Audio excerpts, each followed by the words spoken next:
Fala, povo de Deus! 44º dia da nossa série, o início de tudo, Gênesis 44, e agora José, que tem um ótimo senso de humor, vai colocar uma taça de prata na bagagem do seu irmão Benjamim, mais jovem, vai fazer ali um teatro que vai prender o homem, né? Enfim. E depois, amanhã, ele vai revelar a verdade, né? Mas primeiro ele quer brincar aqui com os irmãos dele, e eu tô sendo sarcástico, né? É aquilo que eu falei. José é muito bem visto. E ele é um homem de Deus. Tremendo homem de Deus. Mas já prendeu todos os seus irmãos, né? Por 3 dias. Depois prendeu Simeão por sei lá quanto tempo. Agora vai fazer algo aí envolvendo Benjamim. Então também é um homem que tem falhas. Tá? Você precisa entender que todo homem de Deus continua sendo homem, tem falhas. Toda mulher de Deus continua sendo mulher, tem falhas, tá bem? O único que é perfeito é Jesus. Por isso que José aponta para Jesus, mas não é Jesus, porque tem falhas, tá? Então a minha vida tem que apontar para Jesus, mas eu não sou Jesus, eu tenho falhas. A sua vida tem que apontar para Cristo, mas você não é Ele, você tem falhas, você tem limitações. Você tem que parar de querer agir como se fosse Deus. Tem gente achando que é Deus. Quer fazer tudo, quer resolver tudo, quer fazer tudo sozinho, quer levar tudo na força do seu braço, do seu ombro. Você vai morrer. Você vai ficar esgotado. Você não vai conseguir, porque você não é Deus. Você aponta para Deus, mas não é Ele. Olha que novidade que eu estou te contando aqui. Você não é Deus, você é um ser humano. Só que existem pessoas que vivem como se fosse Deus, como se fosse um super-herói. Não existe um super-herói gospel. Não existe um Superman evangélico. Não dá para você fazer tudo. Tá? Você tem falhas, você tem limitações, você tem necessidades. Deus não tem falha, Deus não tem limitação, Deus não tem necessidade, Ele não precisa de nada. Tá? Deus é perfeito, único e autossuficiente. Eu e você não. Então, não haja como se fosse Deus, tá bem? Haja como alguém que vive na dependência de Deus e necessita da ajuda de outras pessoas, tá bem? Mas entra no nosso texto. José deu as seguintes ordens aos administradores da sua casa: encha as bagagens desses homens com todo o mantimento que puderem carregar e coloque a prata de cada um na boca da sua bagagem. Então, ele ainda está fazendo algo bom, que ele está dando a comida e está devolvendo a prata de novo. Mas depois coloque a minha taça, a taça de prata, na bagagem do caçula, junto com a prata paga pelo trigo. E ele fez conforme as ordens de José. Assim que despontou a manhã, despediram os homens com seus jumentos. Ainda não tinham se afastado da cidade, quando José disse ao administrador da sua casa: vá atrás daqueles homens, e quando os alcançar, diga-lhes: por que retribuíram o bem com o mal? Não é esta a taça que o meu senhor usa para beber e fazer adivinhações? Vocês cometeram grande maldade. José tá meio doido aqui. Ele está emocionado que ele está revendo os irmãos dele. E aí ele está tendo umas atitudes meio loucas. José usa uma taça para fazer adivinhação. É claro que não. Ele mesmo já relatou que quem entrega as profecias, as mensagens é Deus. Ele não precisa de uma taça para fazer isso. Tá? E aí ele tá criando um cenário como se os irmãos dele estivessem roubando ele, porque ele quer ficar dando lição de moral nos irmãos, sabe? Mas a coisa não funciona assim, José. Tem José que tem poder e aí fica fazendo coisas negativas contra os seus irmãos, contra a sua família, contra pessoas da sua igreja, contra pessoas do seu trabalho, da sua faculdade, como se as pessoas fossem marionete. José está criando um show aqui, e coloca taça, e coloca isso, e coloca aquilo, e fala que é isso, e fala que é aquilo. Pra quê, José? Libera esse perdão logo, cara. Você tá achando que a vida é um teatro? Você tá fazendo os outros de marionete? Sabe? Pelo amor de Deus, nós precisamos amadurecer. Nós precisamos amadurecer. Tem hora que a gente acha que a vida é uma brincadeira. Você acha que o seu marido é obrigado a te aguentar com essa chatice aí, toda hora inventando uma história nova? Que a sua esposa tem a paciência de Jó para ficar toda hora aguentando você criando histórias, criando circunstâncias, criando polêmica, criando problema. É isso que José está fazendo, ele está criando problemas. José é chamado para ser solucionador. O povo vai passar fome, você soluciona o problema. Agora ele está criando problema para os seus irmãos. Ah, vocês são espiões. Ah, vocês estão com a minha taça. Ah, mas isso, mas aquilo, mas vocês estão mentindo. José está criando problema. Cara, nesse ponto aqui, não seja como José. Não seja um autocriador de problemas. A maioria dos problemas que as pessoas passam são criadas por elas mesmas na mente delas. Você sabia disso? Que mais ou menos, existe um estudo que diz que mais ou menos de 88 a 92% dos problemas que nós temos na nossa mente nem chegam a existir na vida real. Não seja um criador de problema, José. Não seja um caçador de problema. Tem gente caçando problema. Você gosta de viver essa coisa? Essa coisa, sabe, que incomoda, que não te deixa dormir. Você gosta de viver isso? Tem hora que parece que gosta. Tem hora que parece que gosta, porque você está colocando taça na bagagem dos outros. Você está causando problema. E aí fica falando que é culpa dos outros. Ah, eu estou fazendo isso porque os meus irmãos fizeram isso comigo. A culpa é deles. Até quando você vai criar problemas para você, para as pessoas à sua volta, e vai pôr a culpa nos outros? Sabe, a gente precisa amadurecer um pouco. Versículo 6. Quando ele os alcançou, repetiu-lhes essas palavras, mas eles responderam: por que o meu senhor diz isso? Longe dos seus servos fazer tal coisa? Nós lhe trouxemos de volta da terra de Canaã a prata que encontramos na boca da nossa bagagem. Como roubaríamos prata ou ouro da casa do seu senhor? Se algum dos seus servos for encontrado com ela, morrerá, e nós os demais seremos escravos do meu senhor. E ele disse: concordo. Somente quem for encontrado com ela será meu escravo. Os demais estarão livres. Cada um deles descarregou depressa sua bagagem e abriu-a. E o administrador começou então a busca da bagagem do mais velho ao mais novo. E a taça foi encontrada na bagagem de Benjamim, né? Que já tem toda aquela situação que Jacó não queria deixar Benjamim ir, porque tinha medo de perder Benjamim, porque já perdeu José, entre aspas. E diante disso, eles rasgaram suas vestes. Em seguida, todos puseram a carga de novo nos jumentos e retornaram à cidade. Quando Judá e seus irmãos chegaram à casa de José, ele ainda estava lá. Então eles se lançaram ao chão perante ele, e José lhe perguntou: o que foi que vocês fizeram? Vocês não sabem que um homem como eu tem o poder para adivinhar? E respondeu Judá: o que diremos, meu senhor? O que podemos falar? Como podemos provar nossa inocência? Deus trouxe à luz a culpa dos teus servos. Agora somos escravos do meu senhor, como também aquele em quem foi encontrada a taça. Olha isso. José, ele está sendo tão manipulador que Judá e os seus irmãos estão falando: não, nós somos culpados mesmo. Nós fizemos isso mesmo. Existem pessoas que são tão manipuladoras que elas conseguem colocar culpa na mente de outras pessoas e essas outras pessoas nem fizeram nada. Existe relacionamento de pais e filhos que é baseado totalmente no pai colocar a culpa no filho e às vezes o contrário também, e o coitado do menino nem fez nada e vive pensando que fez, mas na verdade o pai está sobrecarregado com o que ele traz de fora de casa, e aí coloca a culpa no filho, que é uma criança porque está brincando, está falando alto. E a criança cresce pensando que ela não pode falar alto, que ela não pode brincar, que ela não pode chorar. Olha que coisa terrível. Pessoas tão manipuladoras dentro de um relacionamento, um namorado e uma namorada. O namorado não pode fazer nada, que a namorada já vem falar que ele está errado, que aquilo que ele está fazendo não pode. Coloca tanta culpa na cabeça do menino que ele não está fazendo nada e ele acha que ele é culpado, coitado. Aí o relacionamento acaba, ele nem consegue ingressar em outro, porque na mente dele ele é o culpado de todas as falhas que acontecem no mundo. Meu Deus do céu, pessoas manipuladoras estão fazendo outras se sentirem culpadas. E vamos para o pior caso aqui, líderes de igreja.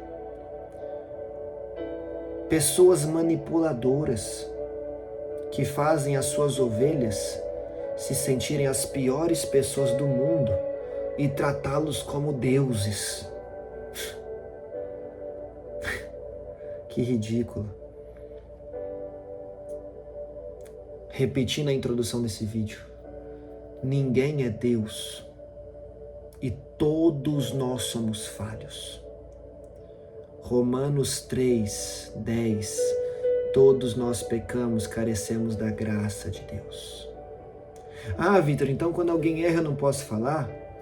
Deve falar com amor para que a pessoa mude, mas não num tom de manipulação, para tornar a pessoa escrava dela mesma e de circunstâncias que são mentirosas.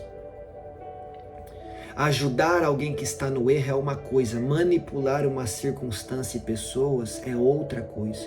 E hoje existe muito líder manipulando ovelha dentro de igreja. Presta atenção, acorda. Sabe por que os líderes manipulam pessoas dentro de igreja hoje? Porque as pessoas não conhecem a palavra. Porque se conhecesse isso aqui, não era manipulado por líder, que na verdade é lobo em pele de ovelha. Não teria tanta gente doente dentro de igreja, sofrendo, morrendo. Por quê? Porque está nessa circunstância, porque não conhece a palavra e se deixa manipular por alguém que já não carrega a presença de Deus há muito tempo. Não é o caso de José. José só está tendo um momento errado aqui da vida dele, mas ele vai se arrepender. Porque isso também acontece. Nós podemos errar, mas temos a oportunidade de nos arrepender. Mas eu estou chamando a sua atenção para uma realidade que acontece hoje dentro das igrejas, dentro de famílias, onde pessoas manipuladoras não deixam outras crescer e fala tanto na cabeça que a pessoa que está sendo manipulada passa a acreditar naquela mentira. Mas toda mentira de Satanás está caindo por terra hoje contra a sua vida. Toda mentira de Satanás está caindo por terra hoje. Tem coisa que você tem que se arrepender e mudar de vida, mas tem coisa que não é culpa sua. Tem coisa que não foi culpa sua. Tá bom? Principalmente quando você é inocente. Eles aqui são inocentes, eles não têm culpa disso. Tem gente que é inocente, foi tocado, foi ferido quando era criança, é inocente, você não tem culpa disso. Essa mentira de Satanás está caindo por terra hoje, algo que você se envergonha, nunca contou para ninguém, porque se sente culpado, porque se sente culpada. Mas isso está caindo por terra hoje, você não tem culpa, você foi manipulado. Deus tem uma vida nova para você, desprendido de toda a mentira do seu passado. Disse, porém, José, versículo 17, longe de mim fazer tal coisa, somente aquele que foi encontrado com a taça será meu escravo. Os demais podem voltar em paz para casa do seu pai. Cara, José, você sabe que isso não é verdade. Então Judá dirigiu-se a ele dizendo, por favor, meu senhor. Por que Judá está tomando a frente? Porque ele prometeu para o seu pai, lá nos capítulos anteriores, que ele faria de tudo para Benjamim ir e voltar em segurança. Por favor, senhor, permita-me te dizer uma palavra. Não se acenda a tua ira contra teu servo, embora sejas igual ao próprio faraó. Meu senhor perguntou a este seu servo se ainda tínhamos pai em algum outro irmão. E nós respondemos, temos um pai já idoso, cujo filho caçula nasceu-lhe em sua velhice. O irmão desse já morreu e ele é o único filho da sua mãe que restou e o seu pai o ama muito. Olha isso, que loucura, essas mentiras do passado. Judá, ele está mudando de postura, né? Lá no capítulo 38, ele quase destruiu a sua família, fazendo o que fez com Tamar, né? Agora ele vem mudando de postura, sendo um cara que luta pela família, porque tá aí, ó. Você pode mudar de postura, de vida, de atitude, restaurar sua casa, restaurar sua família, é possível. Mas ainda assim, você vê nele marcas de um passado que o prende, porque ele continua falando que um dos irmãos morreu, José. Eu não sei se ele passou a acreditar tanto nessa mentira que eles contaram, que ele continua falando isso. Eu já falei isso nos vídeos anteriores, mas já passou mais de 20 anos e ele continua falando. Mesmo querendo fazer o bem, tem algo na mente dele que o prende a uma mentira. É sobre essa realidade que eu quero chamar você aqui. Pessoas boas, mas que estão presas em mentiras, em travas mentais que Satanás colocou na sua mente. Ou que você mesmo permitiu ser colocado na sua mente. E isso é um bloqueio para que você cresça e avance. Só que Deus vai ter que quebrar amarras, travas mentais que você carrega, quem sabe, há décadas. Porque tem gente que vive uma vida infeliz porque está travado mentalmente. Porque contou uma mentira por tanto tempo que hoje acredita nela. Porque viveu uma mentira por tanto tempo que hoje acredita nela. Só que Deus está quebrando isso aqui hoje. É em nome de Jesus, porque nós estamos de frente com a palavra de Deus. E a palavra de Deus é a verdade. E a mentira só dura enquanto a verdade não chega. E a verdade chegou hoje com Deus te falando, em Cristo Jesus você é uma nova criatura. E existe uma história nova para você, Judá. Existe uma história nova para você, José. E existe algo novo para você viver. Então deixe Deus desfazer e desatar essas amarras que te prendem ao passado. E te mostrar que você viveu um pouco de uma mentira criada por Satanás. E isso tem te impedido de avançar. Mas isso vai ser quebrado. E então disse aos teus servos que trouxessem a ti, para que os teus olhos pudessem ver. E versículo 22. E nós respondemos ao meu senhor, que o jovem não poderia deixar o seu pai, pois caso fizesse, o pai morreria. Todavia, disseste a teus servos, que se o nosso irmão caçula não viesse conosco, nunca mais viríamos a tua face. Quando voltamos ao teu servo, meu pai, contamos-lhes o que o Senhor disse. E quando nosso pai nos mandou voltar para comprar um pouco mais de comida, nós dissemos, só podemos voltar para lá se o nosso irmão caçula for conosco. Pois não poderemos ver a face daquele homem, a não ser que o nosso irmão caçula esteja conosco. Então Judá está falando, o nosso pai Jacó falou que a gente só pode te ver se Benjamim vier. E o teu servo, meu pai, nos disse, vocês sabem que a minha mulher me deu apenas 2 filhos. Um deles se foi, e eu disse, com certeza foi despedaçado. E até hoje nunca mais o vi. Se agora vocês também levarem este de mim, e algum mal lhe acontecer, a tristeza que me causarão fará com que os meus cabelos brancos desçam à sepultura. Agora, pois, se eu voltar ao teu servo, o meu pai, sem levar esse jovem conosco, logo que meu pai, que é tão apegado a ele, perceber que o jovem não está conosco, morrerá. Os teus servos farão seu velho pai descer seus cabelos brancos à sepultura com tristeza. Além disso, o teu servo, Judá está falando dele mesmo, garantiu a segurança do jovem ao seu pai, dizendo-lhe, se eu não o trouxer de volta, suportarei essa culpa diante de ti pelo resto da minha vida. Versículo 33. Por isso agora te peço, por favor, deixa o teu servo ficar como escravo do meu senhor, no lugar do jovem, e permita que ele volte com o seu irmão. Como poderei eu voltar à casa do meu pai sem levar o jovem comigo? Não posso ver o mal que sobreviria sobre meu pai. Judá se dispõe a tomar o lugar de Benjamim, porque ele mudou. No passado ele consentiu em abandonar José. No futuro, ele está falando, eu não abandono Benjamim. Eu tomo o lugar de Benjamim se preciso for. Esse homem mudou. E as amarras da sua cabeça estão sendo desfeitas. Judá tomando o lugar de Benjamim. Eu já vi isso em algum lugar. Jesus, o leão da tribo de Judá, tomou o nosso lugar na cruz do Calvário. Tudo aponta para Cristo. Jesus, o leão da tribo de Judá, lá na frente vai tomar o nosso lugar na cruz do Calvário. Mas agora Judá está disposto a tomar o lugar do seu irmão na prisão de José. Esse homem mudou. O capítulo 44 é para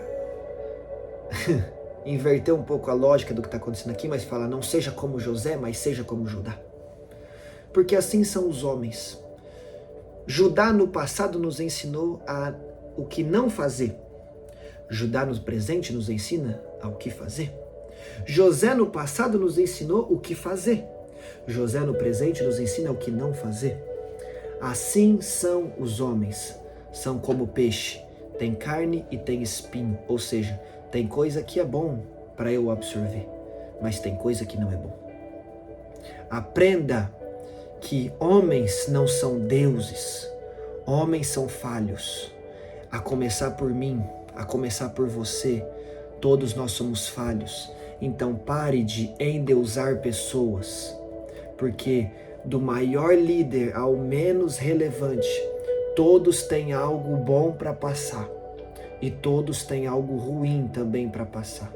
Cabe a nós absorver o que é bom e rejeitar o que é mal, mas mesmo rejeitar o que é mal, observar aquilo para que nós não cometamos o mesmo erro. Amém? Você está entendendo? Gênesis 44, não endeuse pessoas e não menospreze ninguém. Todo mundo tem algo bom para te passar. E todo mundo tem algo ruim para ser observado e não ser copiado. Amém? Que Deus te abençoe e eu te espero aqui amanhã no capítulo 45, onde finalmente José vai se revelar aos seus irmãos. E a partir de agora a coisa vai mudar um pouquinho, tá bom? Um beijo no coração, que Deus te abençoe.